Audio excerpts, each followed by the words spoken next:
Design intent is the intelligence we as designers build into our CAD models so that they'll change predictably. The issue is, in a history-based CAD system, nobody knows what the intent is other than the original designer. This could prove to be problematic if the designer is no longer available or doesn't remember how the part was put together.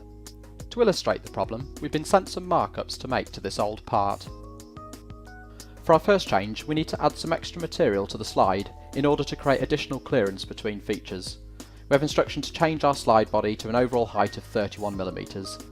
The second change is to increase wall thickness between the cylinder slides and the cutout to 4mm, as we're seeing some problems with deformation. And finally, we need to add at least 2mm of clearance between these counterbores, as our new manufacturer is reporting a blow-through risk. First, we'll attempt to make these changes like you would with most any other CAD system, using a history-based approach. Then, we'll make exactly the same changes using synchronous technology. So first, history-based, and to help compare, let's set a timer going in the top right. So for the first edit, we click on the model to edit the sketch of the highlighted feature, assuming this is the correct feature. Luckily it is, and we're also lucky that we have a fully defined sketch with a dimension of the geometry that we need to change. We'll change this to 31mm as required, the sketch is updated as we'd expect, and then rebuild the model. We have a problem.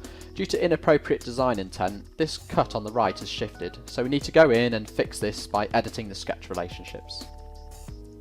Only a minor issue there to resolve, 34 seconds of editing, but let's do the same revision using synchronous technology.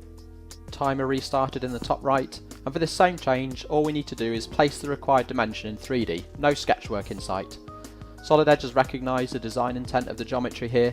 It sees that there are quite a few faces to keep in line. However, as you can see, we can intervene on the fly if we wish. Solid Edge was right the first time though, and furthermore, notice that we're able to keep the model symmetrical. No issues about fixed origins or coordinate systems, 22 hassle-free seconds. Back to history base for the next change, and before we make any edits, we need to find out how much material we currently have between the cylinder and the cutout. Measuring it finds it to be 2.5mm. We need to make this a total of 4, so we'll add 1.5mm to the radius of the cut. Again, we'll go in and edit the sketch of the feature and use Solid Edge's ability to enter equations in the dimension box to simply plus 1.5mm. Rebuild the model and... it's clear that the original design intent wasn't set up for this type of change. We now have interference with our slide positioning holes. So let's undo that change and go back to the sketch to correct the design intent.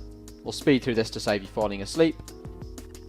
Okay, sorted, and we're at 1 minute 34 seconds.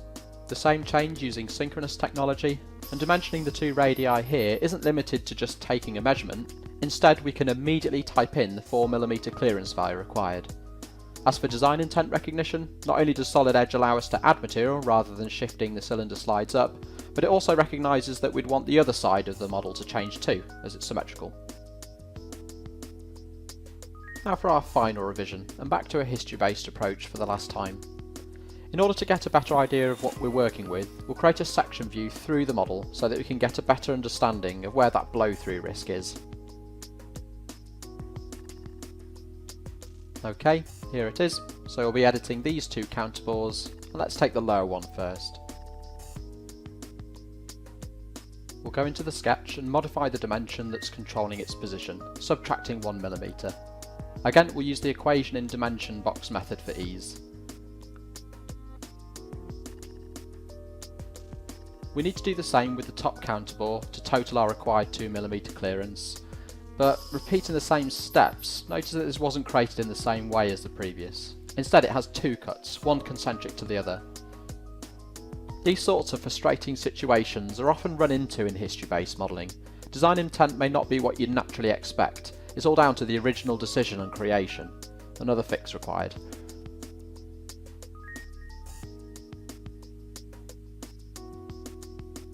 Re-examining our part to make sure everything is how we need it. Notice that we now have an issue relating to the rear counterbore. It doesn't line up with the front counterbore we edited earlier. Again, the setup of the original design intent means that the model hasn't changed as expected, so time for another fix. We'll speed this one up too. And this same final edit using synchronous technology, we'll remember the section view that we used in our history-based approach. Well, check this out. Synchronous technology automatically creates sketches at that particular section, allowing us to use those to drive the model. And as it's that easy, well, let's add 2 sections. We can even hide our part so that we're left with an unobscured view for our required edits. We can then simply drag this profile to see how the design intent is being taken care of, which of course is modifying all of the solid geometry in the background, or use precision tools to make the edits. We use the same dimension tool we've been using all along to add 2mm, or round to 2, as we can now more clearly see the overall geometry. But what about that rear counterbore? Well, no problems here. Solid Edge has recognised the design intent of keeping these aligned, and of course you have the freedom to intervene if you wish. All changes done. Let's see how the times compare. 3 minutes 37 seconds for history based and 1 minute 49 seconds for synchronous technology. Both small numbers for this simple example, but that's half the time using synchronous technology. And it's not just about time, it's the removal of the guesswork, the tiresome interrogation and modification of the original design intent. Synchronous technology in Solid Edge recognises and maintains design intent on the fly, of course with freedom to change, allowing for sensible and predictable edits. Solid Edge, design better.